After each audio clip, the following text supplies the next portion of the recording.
السلام عليكم ورحمة الله وبركاته. ازيكم يا حلوين؟ عاملين ايه؟ يا رب تكونوا في احسن حال وفي احسن صحة وعافية وانتوا بتشوفوا الفيديو بتاع النهاردة. انا روبي مصرية عايشة في تركيا. لو اول مرة تشوفيني، كالعادة ببدأ يومي بالقهوة، بشرب القهوة كده واظبط دماغي واشوف انا هعمل ايه. النهارده جاي لكم فيديو حلو جدا جدا ولذيذ جدا وشهي وحاجه كده تفتح النفس زي ما انتم شايفين. حلو قوي وزي ما انتم شايفين كده شكله شيك قوي قوي في التقديم. بصوا العجينه والمخبوز، بصوا هش ازاي، بصوا السوا بتاعه كمان عامل ازاي من فوق ومن تحت ومن الجناب. حاجة كده رهيبة رهيبة. تابعوا معايا الفيديو للآخر وانتوا هتنبهروا بالمخبوز بتاع النهاردة. بصوا قلبه عامل ازاي،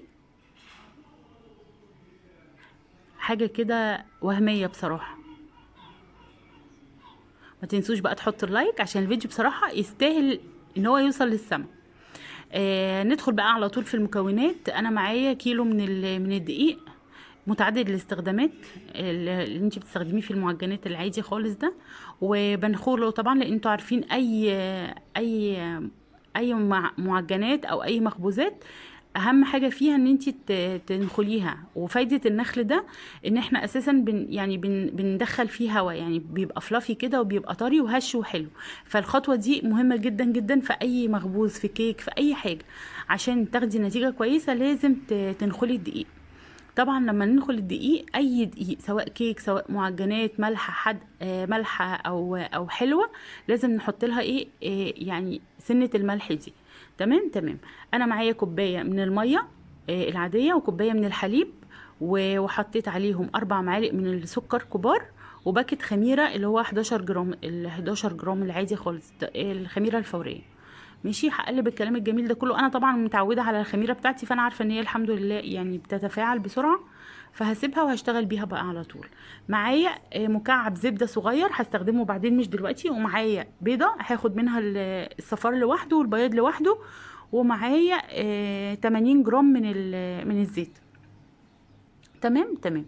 انا طبعا هستخدم الصفار دوت في التلميع، فمش مش هسيبه يعني.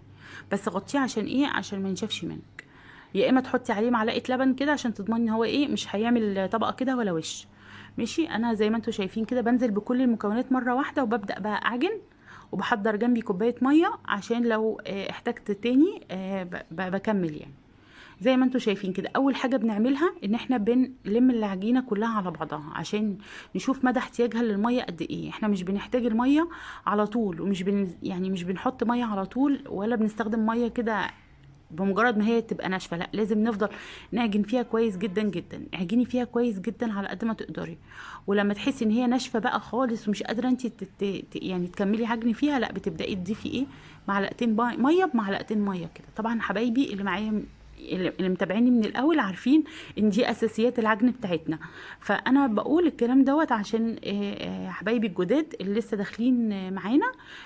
يعني دي من الاساسيات بتاعت المعجنات بتاعتنا، ان احنا ما بننزلش بالميه على طول، لا بننزل بالتدريج. حتى السوائل الاساسيه بتاعتها اللي هي الميه واللبن الاساسيه خالص اللي هي بالسكر والخميره، برضو بننزل عليها واحده واحده كده بالتدريج. ليه بقى؟ لان احنا مش عارفين الدقيق بتاعنا كله مش واحد، مش في كل الاماكن واحد. مدى استقباله للميه مش كله واحد، في دقيق بيقبل الميه وفي دقيق ما بيقبلش الميه. طبعا انا لميت العجينه كده وحسيت ان هي طبق بصراحه صغير. فانا قلت هستخدم الرخامه بتاعتي. انا عاده بحب استخدم الرخامه لان هي بتبقى واسعه، فباخد راحتي كده في العجين وانا بعجن. ماشي. فبنضفها طبعا زي ما انتم شايفين كده كويس جدا، وهبدا بقى ان انا اعجن فيها. اي معجنات لازم تعجني فيها كويس جدا جدا. لو عندك عجان طبعا بيسهل عليكي كتير، لكن لو مفيش عجان لا نستخدم ايدينا ونريح شويه. لقينا نفسنا تعبنا، لا نريح شويه. تعبنا نريح شويه، نريح دقيقتين كده ونرجع لها تاني. على فكره لما بتعجني شويه وبتسيبيها وترجعي لها تاني، على فكره بيدي نتيجه حلوه جدا جدا جدا. ما عندكيش فكره. بتدي فرصه كده ان هي تعمل عرق وتبقى حلوه جدا معاكي وتريحك بعد كده، خصوصا في الفطاير، في الحاجات دي يعني، في العيش، في الكلام ده، او في البيتزا. بصوا انا خدت شويه ميه كده في طبق، وبدات ايه يعني ايه، مش عايزه يعني انا اخد ميه كتير يعني، فانا برشرش عليها كده بس زي ما انتم شايفين كده. وببدا زي ما انتم شايفين كده افضل اعجن بايديا كده الاتنين. اعجني كده بايديك الاتنين على فكره، مش متعبه خالص خالص خالص. العجينه هتبقى سهله وسلسه معاكي وهتبقى زي الفل. امشي بس بالمقادير اللي احنا قلنا عليها، وامشي بالخطوات، والله هتلاقيها زي الفل. بصوا، قطنيه وهشه وجميله جميله جميله. وما تقلقيش من كميه السكر اللي احنا حطيناها، الاربع معالق دول، اربع معالق السكر اللي احنا حطيناهم دول على فكره هم ادوا يعني طعامه كده. العجينه ما بقتش مسخه، لكن طعمها حلو. بس ممكن عادي ممكن تحشيها جبنه، ممكن تحشيها يعني. انا الولاد اتعشوا منها امبارح، يعني فتحوا المخبوز ده، وفي منهم حط جبنه وخس وطماطم، وفي منهم حط نوتيلا. وتمشي يعني العجينه تمشي في كل الاتجاهات، يعني حلو ماشي، حادق ماشي، زي ما انت حابه. تمام تمام. جبنا بقى مكعب الزبده دوت، طبعا لازم يبقى بدرجه حراره الغرفه، عشان انا هبدا ايه افرده على العجينه كده واعجن. بصوا زي ما انتم شايفين كده بالظبط. انا خلاص خلصت المكعب بتاعي خلصته. ما تقلقيش بقى ان الايه العجينه تحسي ان هي بتعوم منك شويه كده وانت بتعجنيها، بمجرد ما تحطي زيت او سمنه او زبده. ما تقلقيش خالص، بتتلم يعني. عجيني فيها شويه كده هتلاقيها اتلمت معاكي خالص. بصوا بقت جميله جدا جدا، ما عندكوش فكره. اللهم بارك، عجينه تحفه تحفه تحفه. بصوا، بحط على وشها نقطة زيت، وبغطيها كويس، واحطها في مكان دافي عشان تختمر ويتضاعف حجمها. طبعا انا بسجل لكم والبلكونه مفتوحه، فعشان كده الاصوات بقى بتاعت العربيات والعصافير والحاجات دي، الحركات دي كلها شغاله معانا. بصوا بهبط بقى الاختمار بعد ساعه، اخدت مني ساعه كده او ساعه الا 5 دقايق. زي ما انتم شايفين كده اختمرت كويس جدا. بصوا العجينه عامله ازاي يا جماعه، والله العظيم حاجه كده تحفه.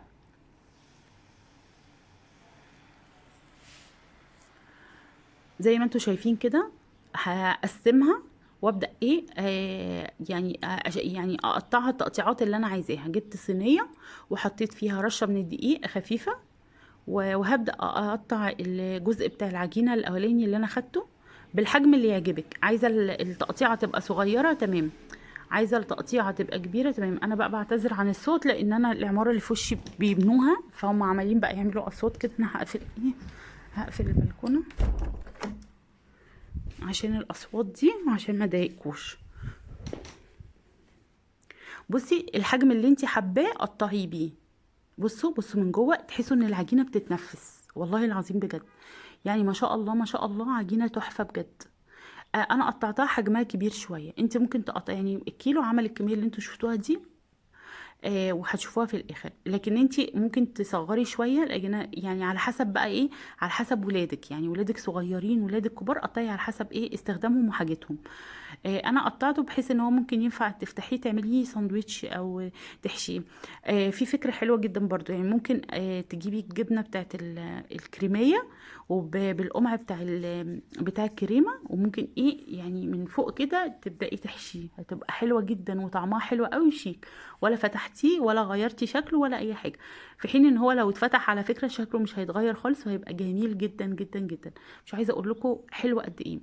طبعا انا غطيته وسبته يختمر كده حوالي 10 دقايق كمان. وببدأ بأول واحدة أنا قطعتها زي ما انتوا شايفين كده. بصوا العجينة عاملة ازاي. بفرد طبعا بدقيق فوق وتحت بسيط خالص، يعني مش كتير.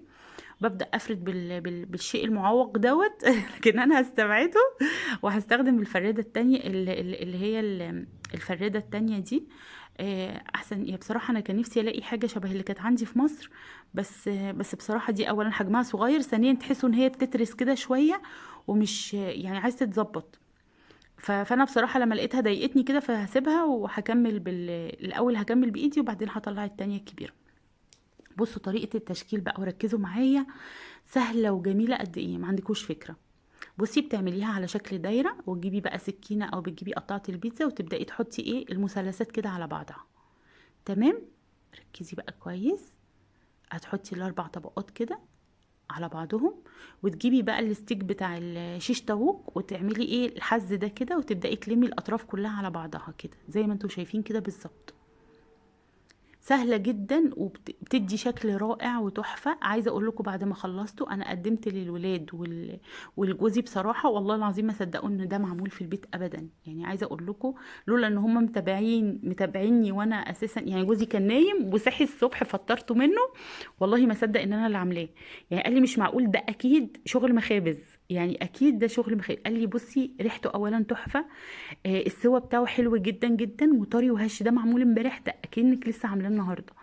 والله ولا حطيته في الميكرويف ولا في فرن كهرباء ولا اي حاجه خالص. يعني عايزه اقول لكم والله انا يا دوبك حطيته كده الصاج، قفلته بكيس وحطيته في الفرن البوتاجاز تاني، واستخدمت منه النهارده في الفطار. عايزه اقول لكم حاجه كده وهميه والله العظيم وتحفه، وما فيهاش اي حاجه. بصي وانتي واقفه كده حتى انتي بتستمتعي بالشغل، يعني بتحسي ان انتي بتعملي بقى موديل جديد احنا مش متعودين عليه. انا اول مره اعمله، شفته بصراحه في اكتر من قناه اجنبيه، فعجبني جدا جدا بصراحه. وهو غالبا كده شكله ترند، لان المخبوزات لما بتبقى يعني منتشره بالشكل ده بصراحه انا يعني بيبقى عندي فضول قوي ان انا اعملها اشوف طعمها ايه، يعني الهليله اللي معمول عليها دي ايه. بس بصراحة هو يستاهل بصراحة، طعم وريحة وشكل وكل حاجة شياكة مفيش بعد كده. اديكوا شايفين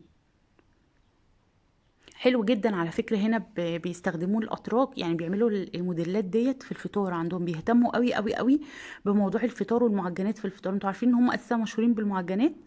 ف... فحلوة جدا جدا، بتبقى شكلها شيك جدا على السفرة بصراحة. بصي التقطيعة بقى زي ما انت شايفة، كبيرة صغيرة، يعني لو الكرة بتاعتك صغيرة دي اخر واحدة خلاص. لو تقطيعة صغيرة عندك هتديكي الشكل ده بس صغير، تبقى شكلها حلو جدا وشيك برضو صغنطوطي كده وحلوة. لكن انا عملته كبير يعني يناسب استخدامنا احنا، فانت اعملي استخدامك انت. بصوا دي الكمية بتاعت الكيلو، هما تلاتة في الصاج ده.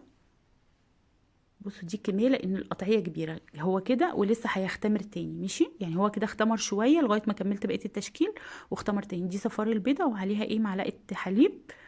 هبدأ بقى الون الوش كده زي ما انتوا شايفينه.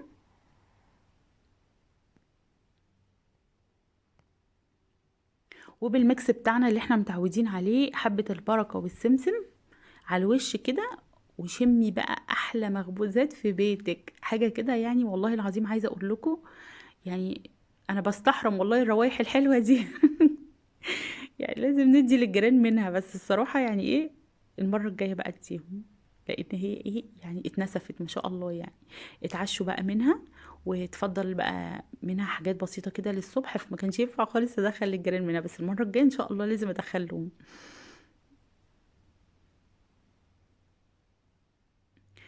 لو هتقدميها بقى على فطار او كده، صغري بقى ايه القطعيه بتاعتك شويه، يعني الكوره بتاعتك خليها اصغر من كده شويه تديكي كميه اكبر. او لو جايلك ضيف مثلا على عشاء، على سهره، على حاجه، صغري الكوره بتاعتك بحيث ان تديكي كميات اكبر، وفي نفس الوقت بيبقى شكلها لذيذ برضو. بصوا هو اساسا شكلها عامل ازاي يا جماعه، والله العظيم حاجه كده جميله. انا معجبه جدا جدا بالمخبوز. بصوا هو في الفرن دلوقتي، انا بصور لكم هو في الفرن. بصوا من فوق، بصوا انتفخ ازاي وتضاعف حجمه كده ازاي، ما شاء الله اللهم بارك. وده بعد ما اتخبز خلاص زي ما انتوا شايفين كده، حاجة كده رهيبة، طري جدا ومورق من جوه وفلافي كده وطري. بصوا يا جماعة عامل ازاي، والله العظيم حاجة رهيبة. يعني انصحكم بصراحة بالمخبوز ده. وبصوا اتشكلت ولا اتفكت ولا اي حاجة خالص، زي ما انتوا شايفين كده. بصوا مقلية من فوق ومن تحت. لو عجبك بقى الفيديو بتاع النهارده يا ريت ما تنسيش اللايك، وما تنسيش الاشتراك في القناه لو اول مره تنورينا. وما ننساش التعليق القمر اللي زيكم ده اللي على طول بيشجعني وبيحفزني دايما ان انا اقوم واعمل روتين واعمل لكم فيديوهات حلوه كده. فربنا يخليكم ليا يا رب، ويديمكم يا رب دايما نعمه في حياتي يا رب، اللهم امين يا رب العالمين. ومش عايزين ننسى الذكر والاستغفار والدعاء والصلاه على رسول الكريم صلى الله عليه وسلم. وجربوا عن يعني على ضمانتي المخبوز القمر ده. بصوا حاجة كده رهيبة، وحاجة تشرفك فعلا فعلا في عزومة، في سهرة، في أي حاجة. يلا أشوفكم على خير. باي باي.